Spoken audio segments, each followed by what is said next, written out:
오늘도 이 시간 사랑의 예수님께서 우리와 함께 하십니다. 우리 옆에 분들과 인사하겠습니다. 예수님 이름으로 사랑합니다. 예수님 이름으로 사랑합니다. 오늘도 우리와 함께 하시는 그 예수님으로 인하여서 우리는 이미 승리하였고 또 우리의 삶에 감사가 넘치는 줄로 믿습니다. 오늘 저는 창세기 말씀으로 모든 상황 가운데 있는 하나님의 목적이라는 제목으로 함께 은혜를 나누기 소망합니다. 우리 모두는 신앙생활을 하면서 믿음이 굉장히 성숙하시군요 라거나 아주 인격이 훌륭합니다 라거나 헌신하는 모습이 멋지십니다, 정말로 예수님의 마음을, 예수님의 성품을 닮으신 것 같습니다 라는 이런 칭찬을 듣고 싶어 합니다. 인정을 받고 싶어 하고 우리의 신앙의 성숙을 또 이루어가고 싶어 합니다. 그렇지만 이런 성숙한 믿음과 신앙의 인격은 저절로 생기는 것이 아님을 우리는 너무나도 잘 알고 있을 것입니다. 하나님께서 우리의 삶의 자리 가운데에서 오랫동안 여러 또 고난과 또 시련과 여러 가지 상황들 가운데에서 우리를 계속해서 점진적으로 우리를 변화시키시고 또 다듬어 가시는 것입니다. 우리를 사랑하시는 하나님께서는 우리가 또 고난과 시련을 당할 때 절대로 우리를 홀로 두지 않으십니다. 모든 상황 가운데에서 우리와 함께 하시면서 우리의 고난을 또한 사용하셔서 주님의 선하신 목적을 이루어 가시는 줄 믿습니다. 하나님께서는 오늘 본문에 나오듯이 이 야곱의 가족들도 주님의 그 주권적인 섭리를 통하여서 그 가족이 하나 될 수 있도록 화해의 길로 인도해 주셨고, 또 그 가족이 처음에는 너무나도 불완전해 보이고 너무나도 깨어진 모습이었지만 결국에는 하나님께서 합력하여 선을 이루시고 또 그 가정을 완성해 가시는 것을 우리가 말씀을 통하여서 알게 됩니다. 그래서 본문에서 요셉은 자신이 당한 그 고난과 또 불행이 하나님의 섭리 가운데에, 그 선함 섭리 가운데에 일어났다는 사실을 형들에게 또 밝히 설명하고 있습니다. 이 모습을 통하여서 우리가 당하는 그 고난 속에 품으신 하나님의 그 특별한 목적이 무엇인가 오늘 말씀을 통해서 함께 은혜를 나누기 소망합니다.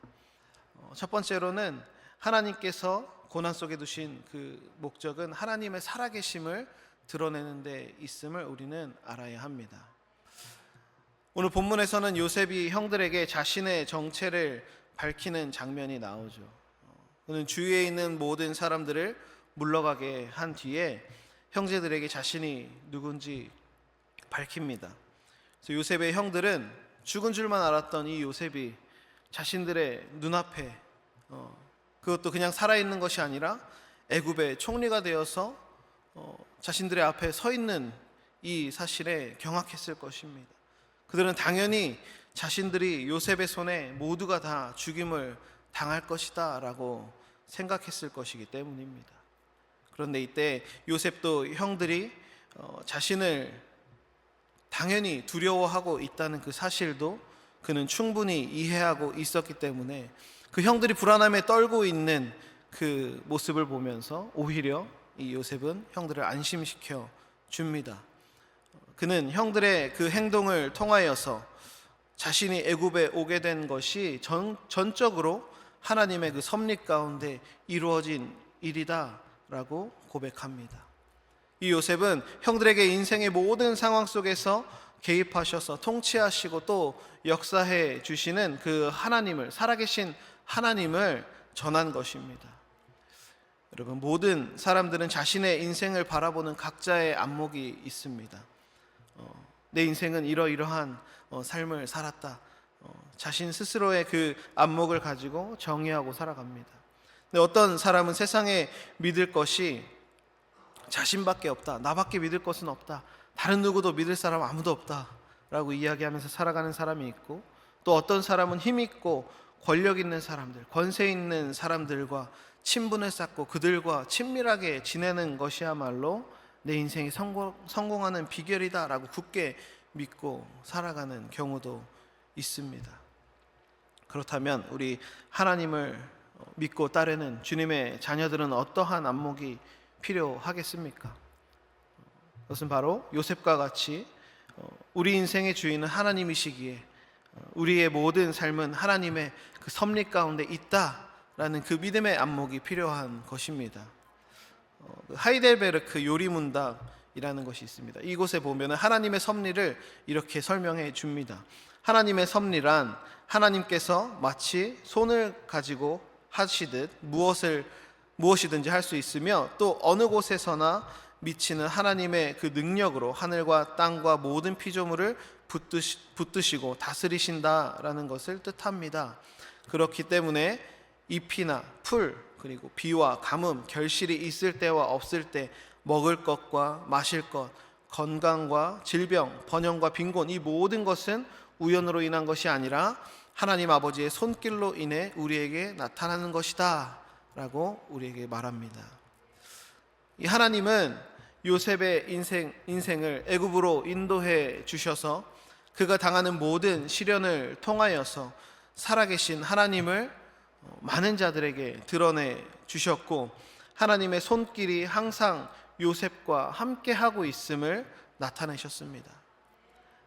즉 하나님의 섭리는 인간의 지혜를 뛰어넘는 그 전지전능하신 하나님이 주님의 사람을 통하여서 모든 역사를 이루어 가신다는 것을 우리가 깨달을 수 있게 해주는 것입니다. 여러분, 요셉의 삶을 인도해 주신 그 하나님께서는 오늘날 이 시간 이 자리에 함께 예배드리는 우리 모두의 삶 또한 인도하고 계십니다. 내 머리로는 이해할 수 없고 또 나를 주저앉게 만드는 그 아픔과 고통 가운데 계신 분들 분명히 있으실 것입니다. 또 나의 대적들이 나를 공격하고 나를 무너뜨리려고 하는 그러한 삶의 상황 가운데 있는 분들도 반드시 계실 것이라 생각됩니다. 그럴 때에 하나님의 약속의 말씀을 붙들고 주님 앞에 나와서 더욱 부르짖어 기도하는 우리 모두가 되기를 소망합니다. 하나님께 나아가서 우리의 고난 가운데에 또 시련 가운데에 찾아오는 모든 아픔과 고통을 다 주님 앞에 내려놓고 우리의 모든 짐을 주님 앞에 내려놓고 십자가를 붙들고 나아가는 저와 여러분 되시기를 소망합니다. 그래서 지금 우리가 당하는 그 고통과 시련이 절대로 무의미한 것이 아니라는 것을 깨달아야 합니다. 우리는 살아계신 하나님을 우리의 삶을 통하여서 세상 가운데 드러내기 위한 그 하나님의 섭리 가운데 있는 것임을 우리는 반드시 기억해야 할 것입니다. 그래서 우리가 믿음의 눈으로 살아계신 하나님을 바라볼 때 주님께서 우리의 고난을 사용하셔서 하나님의 뜻을 이루시고 또 하나님의 살아계심을 세상 가운데 널리 알게 하실 것임을 온전히 믿고 나아가는 저와 여러분 되시기를 주님의 이름으로 소망합니다. 두 번째로는 하나님께서 우리가 당하는 그 고난 속에 두신 또 다른 목적은 고난을 어떠한 고난도 우리가 이겨낼 수 있도록 만드시는 것에 있습니다. 그래서 하나님의 섭리를 깨닫는 자는 어떠한 고난도 인내함으로 결국에는 소망의 열매를 맺으며 이겨낼 수 있게 된다라는 것입니다. 우리가 5절 말씀을 다시 한 번 더 읽어보겠습니다. 당신들이 나를 이곳에 팔았다고 해서 근심하지 마소서, 한탄하지 마소서. 하나님이 생명을 구원하시려고 나를 당신들보다 먼저 보내셨나이다. 아멘.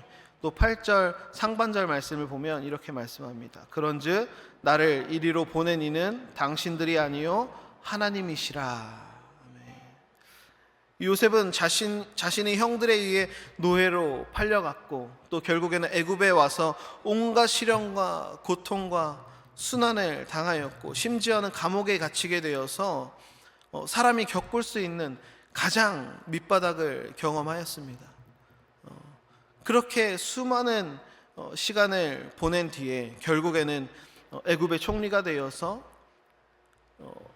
그 가운데 찾아온 그 풍년의 때와 그 흉년의 때를 애굽뿐만이 아니라 주변의 나라까지 모두가 함께 지혜롭게 그 때를 극복할 수 있게 인도하심을 그는 경험했던 것입니다.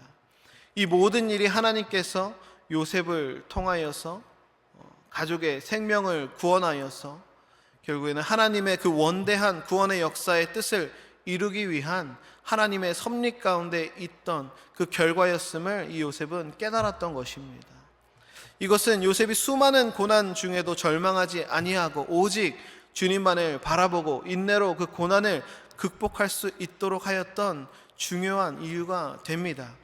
만일 요셉이 그를 향한 하나님의 섭리의 손길을 깨닫지 못했다면 이 형들에 의해 노예로 팔렸을 때나 또 보디발의 집에서 노예 생활을 하다가 자신이 섬기는 주인의 부인에게 모함을 당하여서 감옥에 갇혔을 때 자신을 공경에 빠뜨린 사람들을 원망하고 크게 절망하며 낙심하여 쓰러졌을 것입니다. 그렇지만 성경 어디에도 이 요셉이 고난 가운데에서 하나님과 사람을 원망했다거나 절망에 빠졌다거나 그 자리 가운데 주저앉았다라는 기록이 전혀 없습니다. 오히려 성경은 요셉이 고난 중에도 하나님만을 의지하였고 그 삶의 자리 가운데서 주님과 늘 함께함으로 그의 삶이 형통하였다라고 증거합니다. 이처럼 하나님의 그 섭리 가운데에 나의 삶이 항상 붙들림 바 되고 또 인도함을 받는다라는 그 깨달음은 우리의 삶에 다가오는 그 어떤 그 시련과 고통도 극복할 수 있는 우리의 삶의 원동력이 됨을 우리는 기억해야 할 것입니다.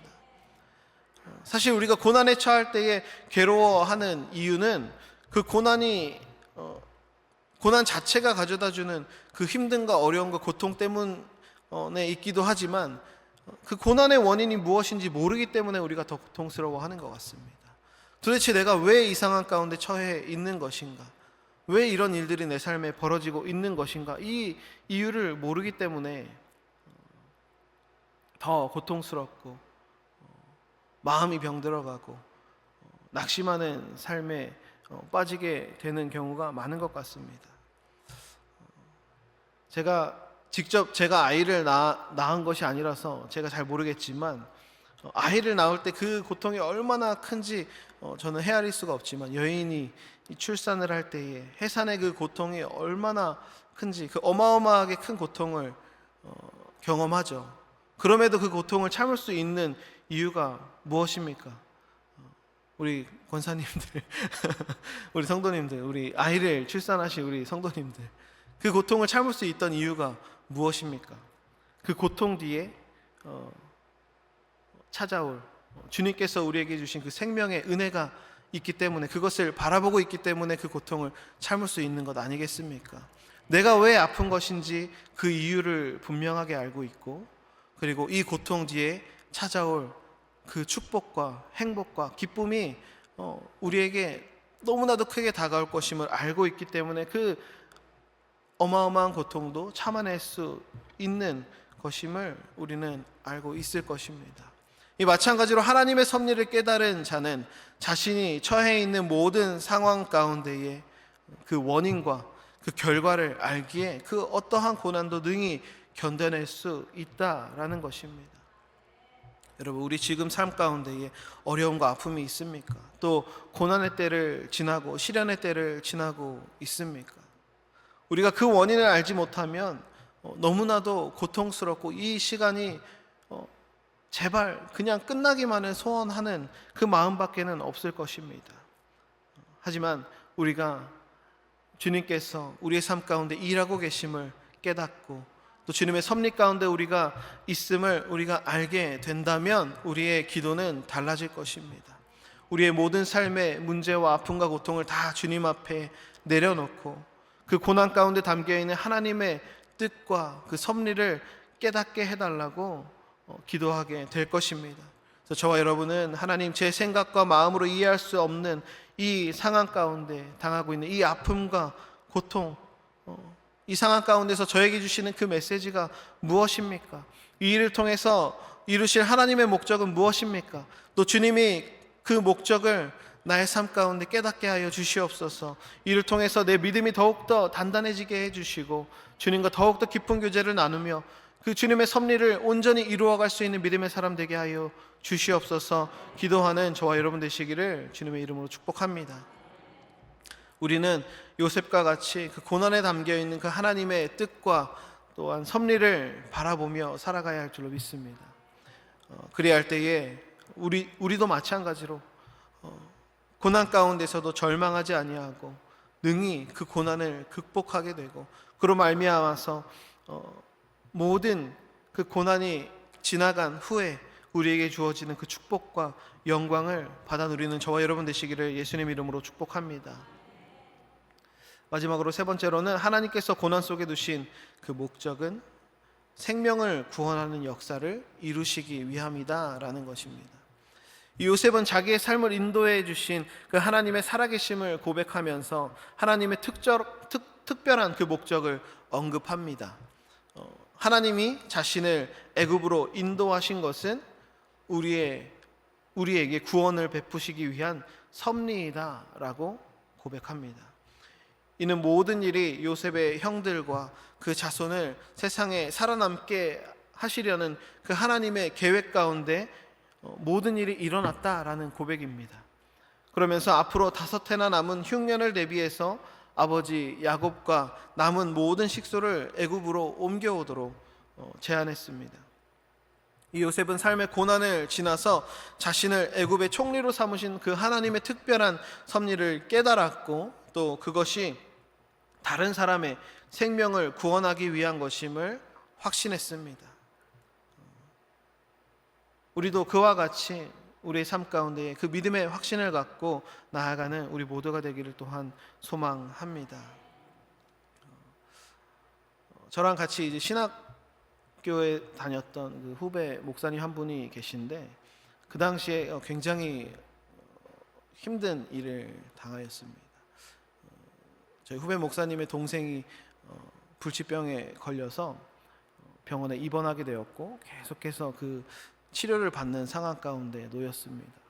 그래서 아버님도 목사님이셨는데 아버님의 목사님도 그렇고 이 가정 가운데 그 동생을 위해서 계속해서 기도하고, 저 같이 공부하고 같이 학교에서 신학교를 같이 다녔던 많은 친구들이 그 가정을 위해서 많이 기도를 하였습니다. 그럼에도 그 동생의 병은 계속해서 깊어져 갔고, 지금은 하늘나라에 가서 이제 안식을 누리고 있는데, 그 과정 가운데에 고백하였던 그 가정의 고백이 너무나도 마음 가운데에 크게 남아 있습니다. 그 동생이 이제 입원을 해서 자신이 나을 수 없는 병에 걸려 있음에도 불구하고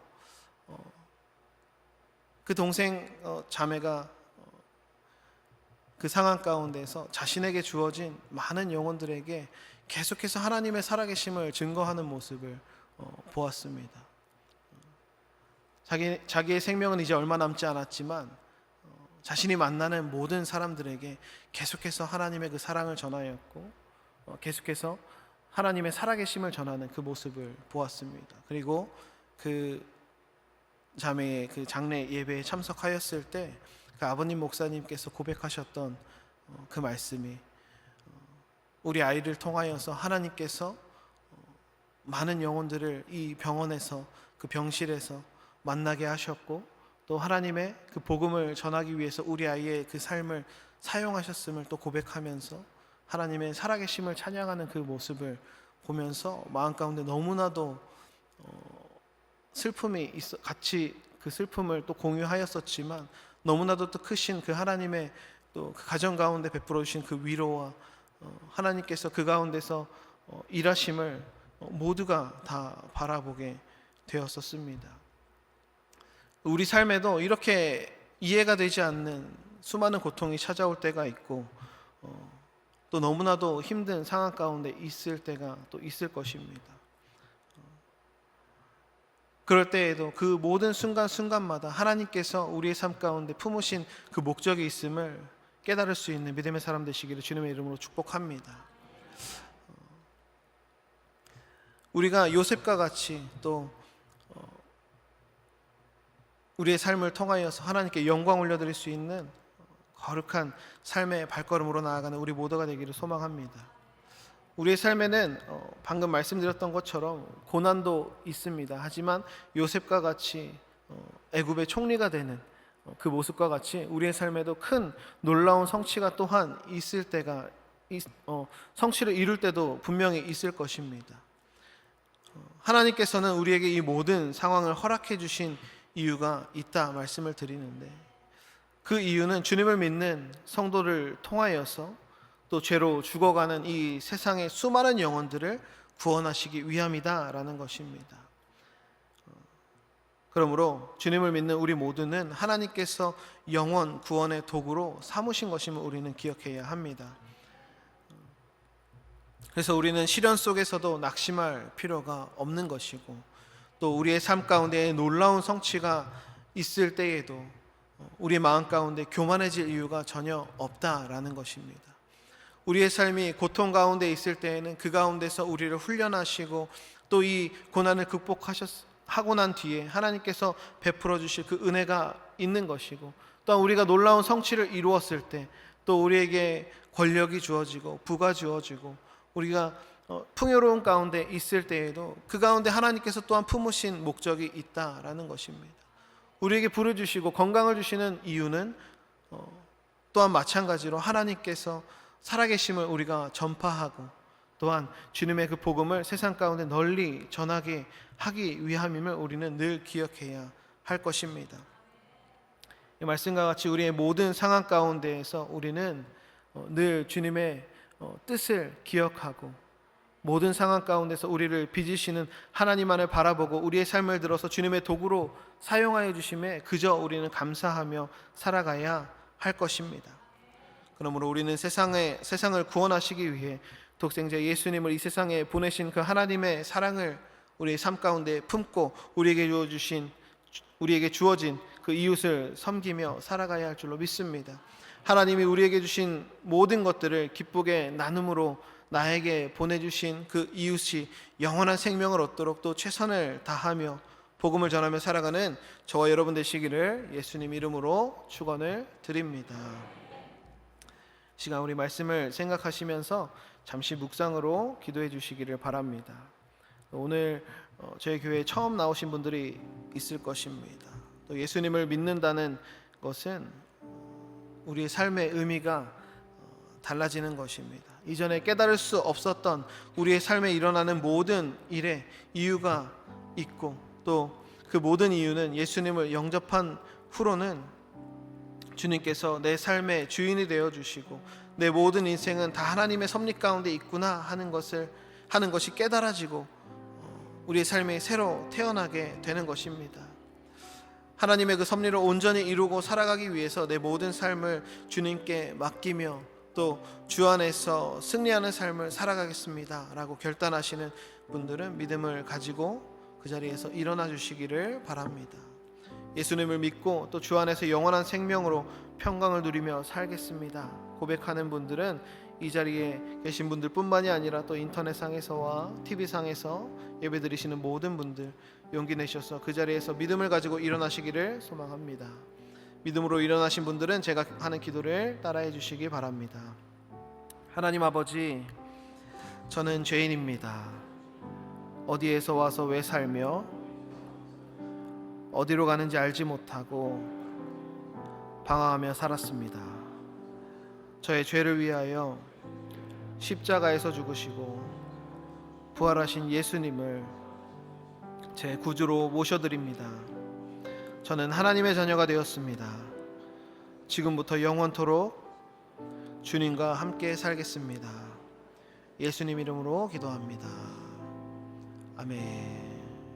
우리 시간에 함께 찬양하시면서 먼저 나아가도록 하겠습니다. 우리 함께 모든 상황 속에서 찬양합니다. 모든 상황 속에서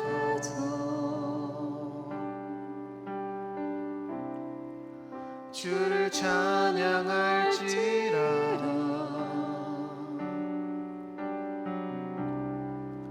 주는 너의 큰 사랑을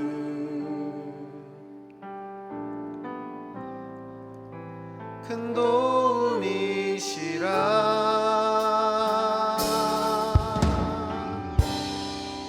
주의 얼굴 구할 때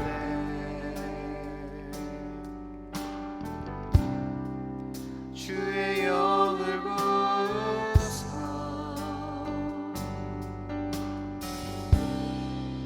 크신 사랑 안에서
일어나는 모든 일은 하나님의 그 특별한 섭리 가운데 허락된 것입니다.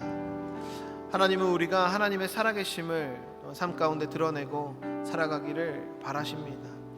그리고 주님을 알지 못하는 많은 사람들을 구원의 길로 인도하는 성숙한 믿음의 사람들이 되기를 또한 원하고 계십니다. 그러므로 우리의 삶의 모든 상황 속에서 하나님의 그 특별한 목적이 있음을 믿음의 눈으로 바라보는 저와 여러분 되시기를 바랍니다. 그리고 모든 삶의 순간마다 하나님의 그 선하신 뜻을 발견하기를 예수님 이름으로 축원드립니다. 이 시간 하나님의 말씀을 기억하시면서 또 우리의 삶의 모든 상황 가운데 품으신 주님의 뜻을 구하면서 마음의 소원을 가지고 우리 주님의 이름 3번 부르고 통성으로 간절히 기도하시겠습니다.